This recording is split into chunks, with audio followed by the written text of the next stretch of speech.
Hi everyone! Tina's Vlog! At ito nga ay gumawa nga ako ng panibago kong vlog. Ayan, kumakain pa ng spaghetti si ate girl dyan, no? At ito nga ay habang kumakain ako, magsha-shoutout muna tayo. Shoutout nga pala sa best friend kong sobrang supportive naman talaga. Sa sobrang supportive nga ng BFF ko ay sinisipag na nga ako sa pag-work dito. Thank you BFF! Ingat ka palagi! Dito namang pangalawa nating i-wash out i-shout out nga pala ay yung pinsan kong hindi ko pa nakita sa personal. Shoutout nga pala sa iyo, Hero Pardilla. At ito na nga, tapos na akong mag-shoutout pero hindi pa nga ako tapos kumain. Ito na nga ay nakikita niya nang nag-chill muna ako dito pagkatapos kong kumain. At patingin-tingin nga muna ako dito sa paligid kung may nagbibigay ba ng pagkain. Hoy, charis lang yon. At ito na nga ay kakain ako ng kanin. Siyempre naman ay kakain ng taong to kasi sobrang sarap ng ulam. At sa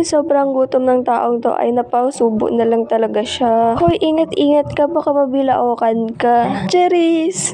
At ito na nga ay pagkatapos kong kumain ay uminom na nga ako ng gamot ko. Ito nga palang iniinom ko ay para sa ngipin ko. Kasi naman pinaukit ko nga pala to. Hoy, ano ka pa, hindi yung pinaukit ang OA mo. At ito na nga dito na nagtatapos yung video ko. And don't forget to like and follow and share para updated kayo sa lahat ng video ko. And then subscribe to my YouTube channel. Thanks for watching!